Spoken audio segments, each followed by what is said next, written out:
Charlie Daniels. Yes. Pleasure of finally meeting you in person. You're a legend, as you all know.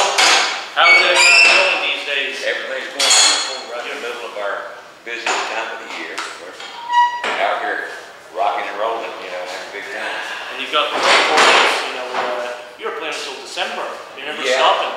Well, we just stop. We go home for a few days every now and then, but you know, most of the time we're out most of the time. We did about somewhere around 110 days this year, and probably about somewhere close to 10 Grand Ole Opry appearances. We try to do 10 a year. We might not get 10 in this year. It's kind of hard to get there as much as we're supposed to, but we try real hard to. How's touring changed for you throughout the years, you know? From the beginning of Charlie Daniels Band to today, I mean, you've seen a lot of trends come and go. The roads have gotten a whole lot better. The interstate system is close to being completed. Honestly, that makes a lot of difference by getting around. Yeah. Sound systems have gotten better. The technical aspect of it has gotten a lot better than it was when I first started. As far as the music's concerned, we're still doing the same thing. We'll just play as good as we can every night. Your new album, incredible sound. Your voice is still presenting, you know, as well as ever did. I mean, I'm very glad to see, which I interviewed you on the phone a little while ago when I told you the same thing. It's something I listen to in the car. Now going 35 years, Devil Went Down to Georgia, still going strong.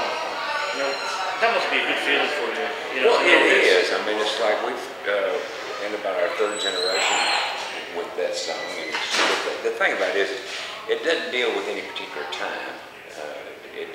There's no mark on it that classes it into the sound of it or whatever. It would be a 60s or a 70s or an 80s type tune. And the appeal is kind of universal in that all demographics, the little kids like it, the older people like it. So it's just one of those blessings of God that come along just every once in a while that you don't have any way of predicting, but it just happens. And the Guitar Hero version of it, I'm sure, resurrected a lot of fame to it. I'm not very happy with that, to be honest with you, Matt. I was glad to have it on there, but I never let the devil win. And in the game, something happens. I don't like that part of it. Yeah. Devil never wins when I play it. But I'm sure it grabbed a lot of kids to listen to you. Well, I'm sure they did. Yeah, I think probably maybe that's the first time a lot of kids ever heard of this. Probably. Yeah. But it's odd when a song kind of gets to be familiar and it goes in a lot of different directions. Like other people start recording it, you know, things like that happen. They do a claymation thing to it. They use it down at Stone Mountain in Georgia, you know, for their nightly show down there. It's just a lot of things that happen as it spreads out in different directions after it reaches certain status. Yeah. One more thing I'm very proud of hearing every once in a week and every once in a while in America. Yeah. That song, I'm so glad it was written. Well, you know, I wrote it at a specific time back during the Iranian hostage crisis when Iran went into our embassy over there in Tehran and took our hostages. And it was very embarrassing for the United States because they kept them so long. It seemed that we were completely impotent about doing anything about it. And I think that was one of the big things that kind of refired patriotism, because it really made people mad. It really made people realize the shape that our armed forces were in, and something to be done. And so next time around, they elected a man that got the job done. And I'm afraid the same thing's going to need to happen this time, or very soon anyway, because we cannot let our guard down. We have too many enemies in the world. Yeah. Charlie, but we have friends like Canada. If everybody's like Canada, wouldn't even have to have an army, you know, we'd be fine.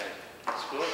And last time you came here, I do believe would have been 1979, 1980. And Halifax, do you have any recollection for that? You know, I don't. I remember coming through the Maritimes. We did, I think, here in St. John, Newfoundland. I can't remember, but it's been a long time ago. But yeah, we get up to Canada about every year. It's not always in this part of Canada, but we're glad to be back up here. Because in my region, I interviewed a lot of people, just asking them, and they told me they came to see you back in that day, and they said it was the best show they'd seen ever, you know, at that time. Well, we had a good time. I remember doing a run up through here. We went all the way from Maritimes to Vancouver. Went all the way across Canada, playing most of the major cities on the way. And it was a great tour. Canada's a beautiful country, and it's the first time I'd ever had the opportunity to go all the way across, all the way through the Rockies and Calgary and all the towns all the way out to the West Coast. It was an enlightening trip because it's a big country. It was a big place, and most of the time, as in America, people who come here from other countries only see the East Coast or the West Coast. They don't. The best part of it's out in the middle. You know, it's out in the places. You know, it was a wonderful trip from there. I particularly remember that tour. Charlie, pleasure talking to you. Pleasure was all mine. And thank you very much for coming here. You're very welcome. I really much appreciate it. Thank you very much. Thank you so much, Charlie.